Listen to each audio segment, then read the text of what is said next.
Aujourd'hui à l'émission, on parle d'innovation avec Julie Daigle du créneau Aliments Santé et Louis-Antoine Lemire essaie de me convaincre que ses athlètes sont meilleurs que les miens.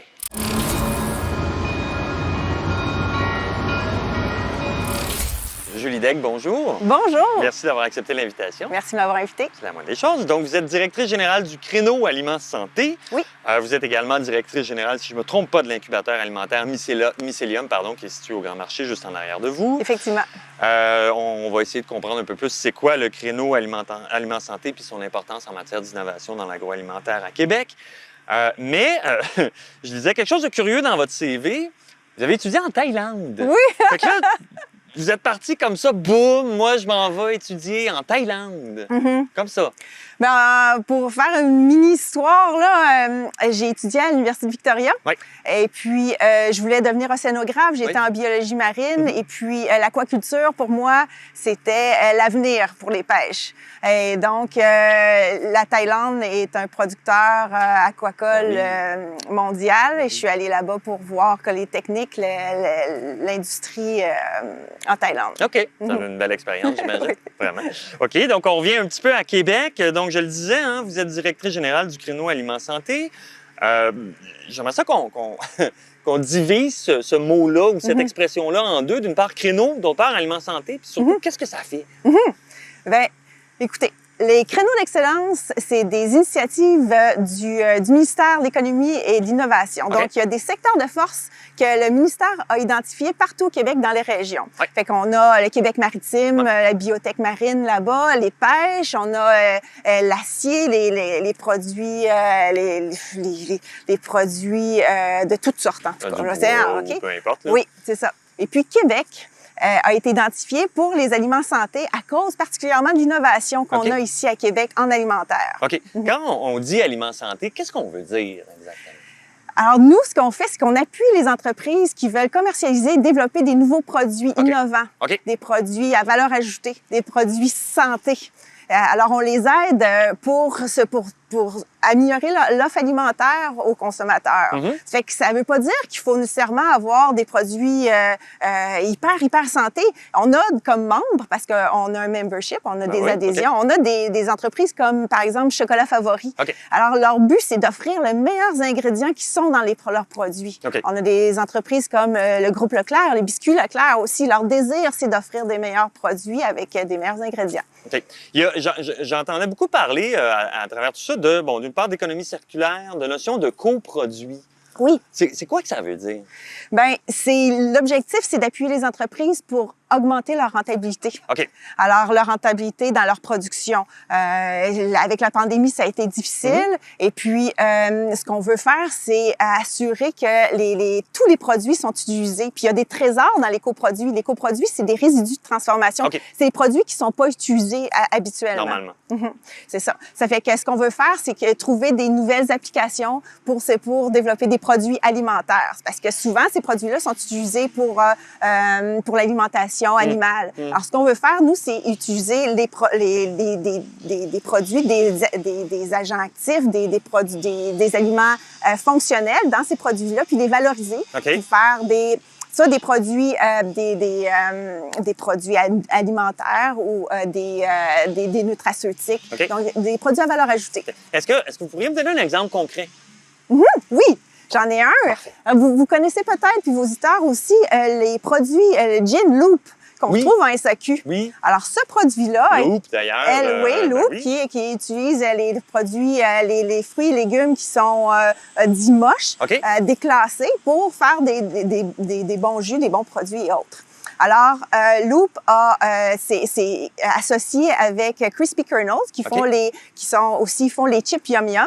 Alors, avec la pomme de terre, les résidus de croustilles, quand ils sont produits, ont développé le Gin Loop. Donc, à partir de la pomme de terre qui est fait par les croustilles Yum Yum, qui sont une entreprise, qui sont membres du créneau également, ils ont travaillé ensemble, puis ils ont fait un gin. Alors, c'est des associations comme ça. Ce qu'on veut faire avec un projet qu'on a actuellement, c'est assurer que les entreprises collaborent ensemble pour développer des nouveaux produits intéressants, puis qui travaillent ensemble dans un but d'innovation.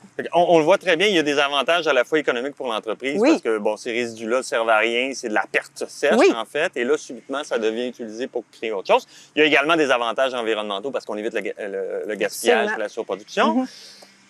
Sauf que ça ne doit pas être évident de se lever le matin et dire « Ah, j'ai des restes de chips, je vais faire du gin avec. » Et ça, je pense que c'est ça la notion d'innovation. Absolument. Comment on fait pour, d'une part, épauler quelqu'un qui aurait une idée qui peut paraître saugrenue comme celle-là et qui rentre vraiment dans cette espèce, je dirais, de dynamique d'innovation et d'accompagnement dans l'innovation? Bien, vous savez, avec la mondialisation, on a les entreprises d'Europe qui viennent ici pour envahir nos tablettes. Les entreprises doivent innover, doivent se démarquer pour compétitionner avec les produits similaires à leurs produits. Et l'innovation est rendue un incontournable. Fait qu'il y a plus d'idées saugrenues comme ça. Il y a juste des bonnes idées. On a les startups, vous savez, on va parler de Mycelium tout à l'heure, mais il y a des entrepreneurs qui ont envie de percer le marché. Puis la façon d'y arriver, c'est justement par l'innovation, c'est offrir quelque chose qu'il n'y a pas actuellement. Fait que c'est notre objectif, c'est arriver à appuyer les entreprises qui veulent utiliser la voie de la science et de l'innovation pour arriver à développer des nouveaux produits alimentaires. Est-ce qu'on confond des fois originalité et innovation? Oui. Oui? On pourrait. C'est quoi la différence? L'originalité, je pouvais vous dire que oui, il y a le packaging, tout ça. L'innovation, il y a la science qui est derrière ça. Il y a une recherche, il y a une technologie. Ça fait qu'il y a davantage de réflexion. Que je dirais l'originalité, je la verrais plus sous forme de créativité. Puis l'innovation plus scientifique, une démarche structurée pour arriver à un produit. OK, donc c'est vraiment axé sur la recherche et le développement, sur des méthodes empruntées à la recherche scientifique un peu. En fait. Absolument. Et donc, est-ce que ça arrive ou est-ce que c'est possible, ou voire même fréquent, que quelqu'un arrive avec une idée, elle a la bonne, puis finalement, ben, avec le travail de recherche et développement, ben, ça donne rien. Absolument. Est-ce que c'est quelque chose qu'il faut accepter et encourager, cette prise de risque-là, malgré l'absence de résultats? Oui, parce que quand on réfléchit, quand on est dans ce mode-là, il y a des idées qui découlent sur d'autres. Fait que c'est une culture à emprunter, c'est une culture à développer. C'est pour ça on fait des exercices de co-création, des living labs par exemple qu'on peut faire pour mettre des gens de plusieurs horizons de différents domaines pour réfléchir sur dire comment qu'on pourrait résoudre une problématique. Parce que c'est ça, c'est arriver à une solution. Puis c'est créatif. Et puis, ça mène à de bonnes idées. Mais la science est là pour justifier. Puis le marketing, la mise en marché, l'intelligence de marché est importante parce que on peut avoir les meilleures idées au monde, mais si vous n'êtes pas capable de la mettre en marché, ça donne rien. Elle va rester sur les tablettes, elle va rester dans votre entrepôt. Fait qu'il faut être sûr qu'il y a un besoin pour le marché initialement. Ça fait que c'est une démarche qu'on emprunte, puis c'est ce qu'on fait via Mycelium pour les nouvelles entreprises et puis les entreprises qui sont en croissance. Avant de parler de Mycelium, je voulais juste terminer sur cette notion de démarche. Ça prend du courage, hein? Ça prend du courage, ça prend du soutien aussi. Est-ce qu'on est... Puis bon, on le voit, Québec serait, et en fait, la capitale provinciale de la recherche-développement en agroalimentaire et l'innovation, ce qui est très bien, mais est-ce qu'on est frileux face à l'innovation et au Québec ou c'est quelque chose qu'on assume complètement? C'est parce que des fois, on se dit, bon, Google va le faire, les grandes corporations tech de Silicon Valley le font, mais est-ce qu'au Québec, on a cette espèce de courage face à l'innovation? On est bien fiers de ce qui se passe ici. Puis, au contraire, je vous dirais, toujours dans la moyenne de l'entreprise, c'est sûr que ça coûte, mais il y a un coût aussi à ne pas le faire. Et puis, c'est ça qu'il faut réfléchir. Puis, c'est pour ça qu'on est là aussi, c'est pour appuyer. On est chanceux au Québec. On a une structure gouvernementale, on a des appuis, on a des programmes qui sont là pour appuyer les entreprises. Il y a une créativité aussi. Qui pousse les entreprises à faire mieux, à aller plus loin, à se dépasser. C'est un milieu très compétitif. On s'ouvre sur les marchés. Dès qu'on s'ouvre, nos voisins du Sud sont présents. C'est un grand marché en exportation pour nous. Mais de plus en plus, il y a l'Europe aussi. On doit se démarquer. Il n'y a plus de frontières. Il n'y a plus de frontières. Et on le disait, hein, le créneau, bon, vous l'avez décrit, ça, oui, je comprends mieux, ça reste un peu une grande notion abstraite par ailleurs. Mais sauf qu'au grand marché, il y a l'espace Mycelium.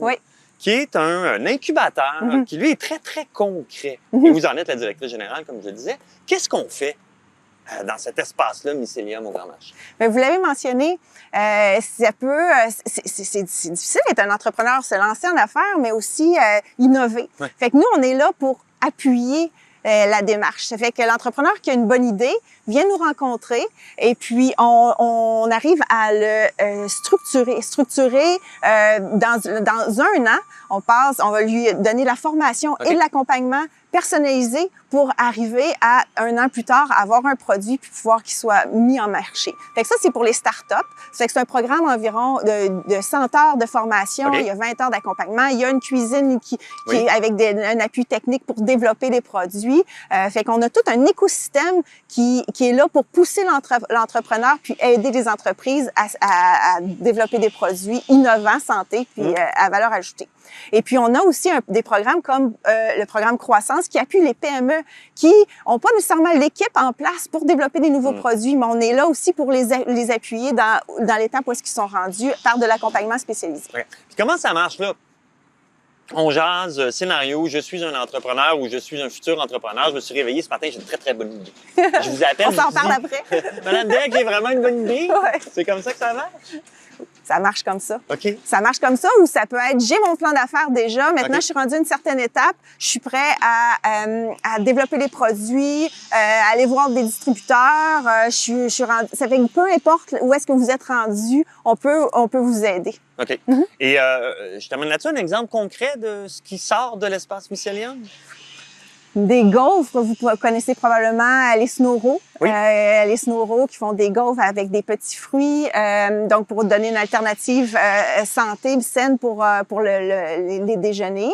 Il y a différents produits, les macarons de Sophie, par exemple, qui sont les macarons. On a aussi des produits innovants comme la crème glacée qui est faite à partir de l'eau de cuisson de pois chiches. Oui, mais ça, c'est spécial, ça. Oui, c'est ce qu'on veut aider, c'est ce qu'on veut. Encore là, on parle de se démarquer avec des produits qui sont différents de ce qu'on retrouve sur le marché, mais ça en est un. Et là, je termine là-dessus. Donc, la personne, par exemple, dans le cas de résidus d'eau de cuisson de pois chiches, bon, elle est peut-être arrivée avec une idée générale. Vous l'accompagnez dans, l'édification de son projet, après dans les expérimentations, puis dans marketing, mise en marché et compagnie. Et tout ce processus-là se fait dans l'espace Mycélium. OK. C'est gratuit pour un entrepreneur?